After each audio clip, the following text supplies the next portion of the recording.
folks. Welcome back to today's Bible study. I am your speaker, JT O'Malley 9681. This time, we are going to be in a study about the God of all comfort. And before we get started, I want to just remind everybody that when you see words up on the screen and hear me saying certain words or names or whatever in Hebrew, and it's just what I believe that I should do. It has nothing to do against anyone else or anything. So if you hear certain things like that or whatever, I just don't want any of you to get confused. So pause this video at your leisure and give yourselves a word of prayer before we get started.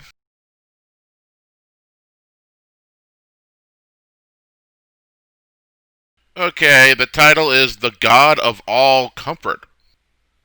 We are going to be in the second letter to the Church of Corinth, 2 Corinthians, in chapter 1, verses 3 through verse 7, and we're going to split the verses up. So we'll start with verse 3 and 4. Blessed be Elohim, even Abba Yahweh of our Adon, Yeshua HaMashiach, and Abba Yahweh of mercies, and the Elohim of all comfort, who conforms us in all our tribulation, that we may be able to comfort them which are in any trouble by the comfort wherewith we ourselves are comforted of Elohim. And so, Elohim, God, comforts and gives mercy. So even though you will have trials in life, Elohim will comfort you to give you strength. Let's go to a couple passages here. The Gospel of John, chapter 16, verse 33. These things I have spoken unto you, that in me you might have peace. In the world you shall have tribulation, but be of good cheer. I have overcome the world.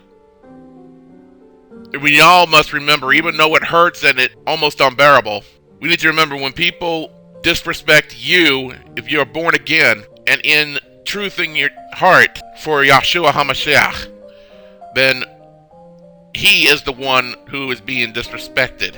It's not because of you, it's because of Yeshua, and it's because people will not follow Yeshua. And we go to Psalm 119, verses 50 through 52. This is my comfort in my affliction, for your word has quickened me. It's the word of Yahweh. The proud have had me greatly in derision, yet have I not declined from your law. And from your law there is saying from your teachings. I remembered your judgments of old, O Adonai, and had comforted myself. And so even you can still feel discomfort in Elohim's, God's comfort. Allow Elohim to comfort you in times of trouble. A couple more passages. Psalm 77, verse 2 and 3. In the day of my trouble, I sought the Adon. My soul ran in the night and ceased not. My soul refused to be comforted. I remembered Elohim and was troubled. I complained, and my spirit was overwhelmed. Salah. And Salah means think on this, or think about this. So now we go to Romans chapter 8, letter to the Romans. In chapter 8, verse 18. For I reckon that the suffering of this present time are not worthy to be compared with the glory which shall be revealed in us. So the comfort you experience is something you should share with others to encourage others. So patience is to help you gain comfort in order to encourage others. That's what the Apostle Paul was trying to say here. So with, I believe this was King David in Psalm 77, and with all the discomfortment and everything, and he remembered Elohim, but he was troubled, and he complained about how bad he had felt, and his spirit just became overwhelmed. And then we go to the Apostle Paul in Romans 8, And he's saying that even with what he suffered, even in his present time, that he suffered was not worthy to be compared with the glory that was waiting for Paul. And that's the same thing with you. And so, with being patient for these blessings that are far in the future, and being patient with God, because God is always patient with us, then that patience will help you in your comfort, and then with what you experience of the goodness of the comfort, you can share that with others and encourage others. Now the last one here is James. This is the half-brother of Yeshua, Jesus, in chapter 1, verse 2 through 4. My brethren, count it all joy when you fall into diverse temptations, knowing this, that the trying of your faith works patience. But let patience have her perfect work, that you may be perfect and entire, wanting nothing. And so basically is that you can receive joy even in your trials. And now if we go back to 2 Corinthians chapter 1 and we read verse 5. For as the suffering of Mashiach, Christ, abound in us, so our consolation also abound by Mashiach. And so when suffering abounds, your comfort with Yeshua, Jesus, abounds.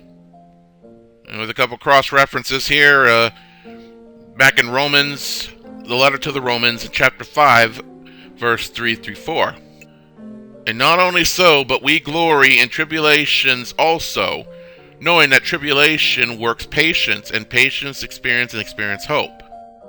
And then also in Hebrews chapter 2, verse 18, which is actually the final stretch of cross references. For in that he himself has suffered being tempted. He's talking about Yeshua, Jesus, the Apostle Paul, writing to the Hebrews. He is able to succor them that are tempted. And what that means is that Jesus Christ, Yeshua HaMashiach, is able to help or assist others in their times of difficulty when they are being persuaded by Satan to do the wrong things during tribulations, during their trials, their problems. Now, final stretch back in the second letter to the Church of Corinth. We will read verse 6 and 7 now. And whether we be afflicted, it is for your consolation and salvation, which is effectual in the enduring of the same sufferings which we also suffer. Or whether we be comforted, it is for your consolation and salvation. And our hope of you is steadfast, knowing that as you are partakers of the suffering, so shall you be also of the consolation. And so what that is that your suffering is not in vain. There is always a reason when you have a trial. You will never have problems for no reason.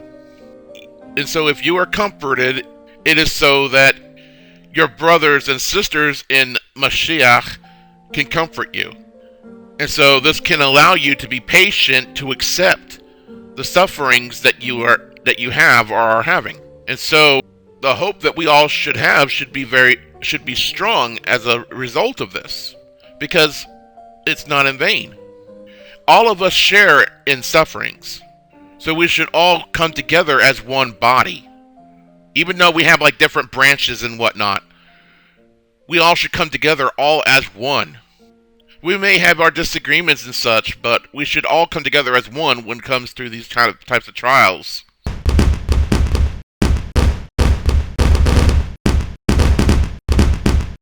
And that's going to be it, folks. If you have any questions or prayer requests or just anything else that you'd like to say, just leave it in the comment section.